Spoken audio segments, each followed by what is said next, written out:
We went into hour number 2, and we're having a good time here on the Now Morning Show. And of course, Ruckus is always on point with the right music in the background to give you the feeling. But I know you have a next one coming up right here, right now, with Natalie in this interview. What is it about, Natalie? Well, we're going to be speaking with Rhondall Fields about her perception of domestic violence in wake of the murder of a maritime executive, supposedly, allegedly by a female, and just how society responds to domestic violence when it is male versus female. So let us welcome the president of the Single Fathers Association, Rhondall Fields. Good morning to you, Rhondall. Morning, Natalie. Thanks for having me. Yes, thank you so much. So, Rhondall, talk to us about how you feel. We had this murder allegedly by a female, and I think one of the first things you're saying is that the messaging already out there is that, you know, we're thinking of, you know, that she was a battered woman, or that we're thinking that there was some kind of mental illness. Why do you think the messaging is like that? And you see, certainly messaging is like that because, I mean, even from viewing the comments under some of these things when they happen, you see the contradiction from if it's a male perpetrator versus when it's a female perpetrator. And what is highly responsible for that is the advocacy. It's the way that we've advocated. And not only advocacies for like NGOs and so forth, you know, political advocacies. Advocacies are just people who have prominent space in Trinidad and Tobago. We've always been more inclined, I mean, and I would say for a point in time, rightfully so, when we did see men committing more intimate partner violence than women. We have always cultured our society that if a male is the perpetrator, then it had to be murder, it had to be some kind of abuse taking place. But in the vice versa scenario, when a woman is the perpetrator, it means automatically it was self-defense. It means automatically that she had a mental health issue, and we don't consider these things when the man is the perpetrator as well.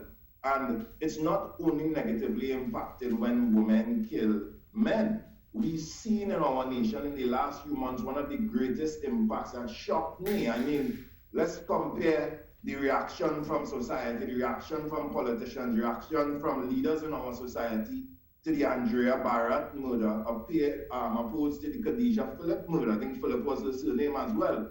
Because it was a woman that killed that woman, we didn't see the vigils. We didn't see people go out and campaign. We saw a small percentage of men, actually, were the ones that had to go out and assist this mother who lost her daughter. And then we saw the perpetrators dealt with differently, calling for hanging on one end and then on the other end, some people calling for empathy when the perpetrator was a female. And the thing is, if we don't understand, and I've said it for years, we won't fix our problem until we remove gender out of this whole intimate partner issue. The reason why I don't say domestic violence and domestic issue, because domestic goes beyond lovers, it goes beyond the spouse, according to our Act of Parliament. We're dealing with an intimate partner violence issue. And to treat with intimate partner violence, we need to address issues that both men and women have. Both men and women have, whether it's via communication, the way they communicate, the way they respect each other, the way they relate. But Rhondall, you speak about the advocacy, and you're saying that you believe that that is partially responsible for why we respond differently to violence. Violence on a whole, violence is violence, but we respond differently to it based on whether it's male or female. But realistically, Rhondall, can we separate the fact? Can we separate ourselves from the fact that, you know, genetically a man might be, you know, a man is different from a woman genetically, physically, and therefore we're not made equal when it comes on to our punch. We're not made equal. So when a man hits you, you might be knocked out. When a woman hits you, you might turn and say, what? You know, you feel like it's a fly swatting you. So based on that kind of analogy, should we really have the same kind of response to it when it is male versus female?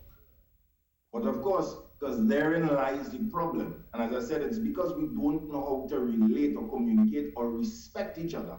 It's not because your lash is softer.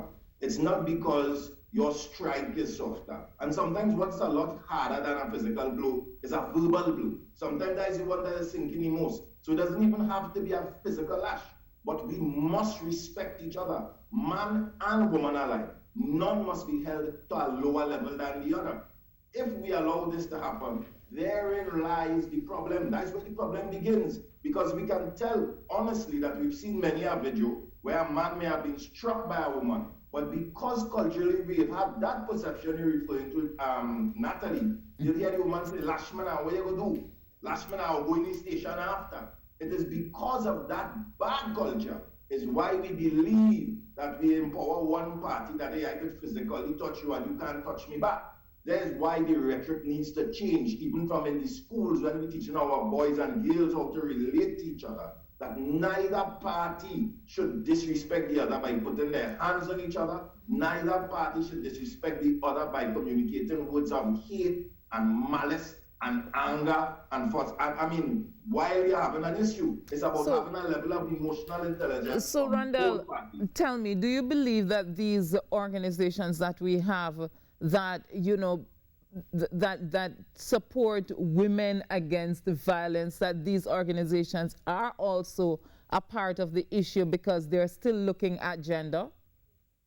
But of course, I mean, we've seen the response. I reached out directly to one of the biggest feminists, Dr. Gabriel Hussein, when Ms. Philip Khadija was murdered. And the thing is, we can't say we want to end violence towards women because we've seen women being violent towards women.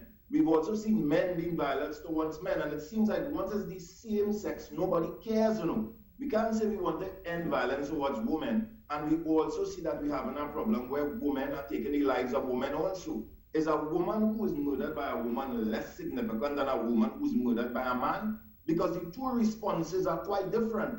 And if we have different responses where a woman dies based on her murderer's gender, then we are all foolish. So the thing is, we must understand for preservation of life, we must realize that sometimes gender, even though we may need gender to look at the nitty-gritty parts and finding solutions to taking down violence towards any particular person, we don't need to use that as a rhetoric when we advocating, because sometimes it is more divisive than it brings us to come towards a solution. Right. So then going forward, what do you suggest we do in terms of our advocacy? I mean, we need to deal with what the issue is, intimate partner violence, and we need to show people what is the root cause of intimate partner violence. We don't need to show them the end result when it already turns to murder. Where did it start? They didn't get married one day and then kill each other the day after. It started sometimes with a breakdown in communication. It started with a lack of respect. It started with something bad, cultural tradition, with similar things to what we spoke about. I believe I could hit you and you can't hit me back. I believe I is the man, so you must do this. I believe I is the woman, so you must do that. Certain gender stereotypes is what have people relationship going amiss and going afoul. So the thing is about having these kind of conversations to help families. State needs to be more involved when it comes to family life and helping families through their issues.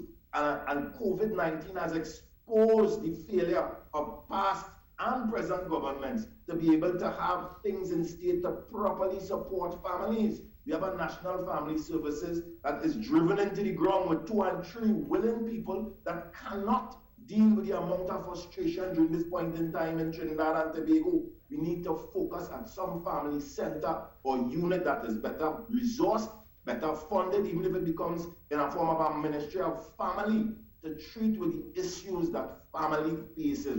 And domestic violence and intimate partner violence is part of those issues that families face. Right. What's the difference between domestic violence and intimate partner violence? Right, and I'm glad that you asked, because some people advocate for domestic violence and they don't realize the broad brush it is. Domestic violence is anybody that is within that domestic space, that home. It doesn't have to be blood related. Once you share that place over board, whether it's a sister, it's an extended family, or whoever, any person that meets out violence towards the other party within that familial space, that is domestic violence. Domestic violence is beyond physical violence. It is financial violence. It is emotional abuse. It is sexual abuse. It is physical abuse. It is verbal abuse.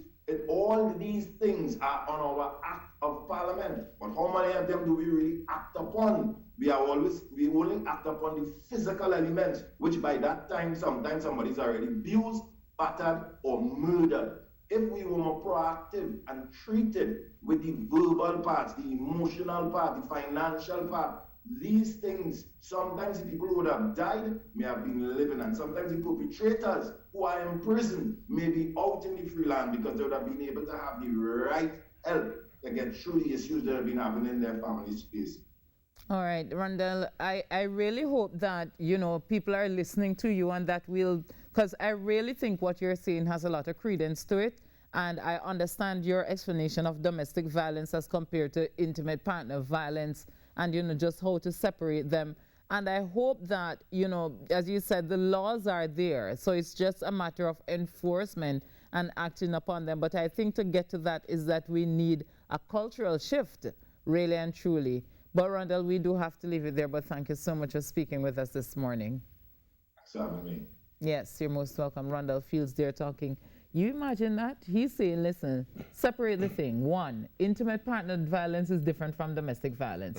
Domestic violence is everybody in here, whether it's your aunt, your cousin, your nenen. Your children. If there's your children, if there's any kind of violence, that's domestic violence. But intimate partner violence, we need to shift how we deal with that and stop, you know, making, when it's a woman, we're sympathetic, but when it's a man, that's what he's saying, you know. Have the same response to both of them. Agreed. Have the same training and have the training so that we don't end up in a situation. Preventative is better than cure. Yeah. Always. All right, another break, and we will be back.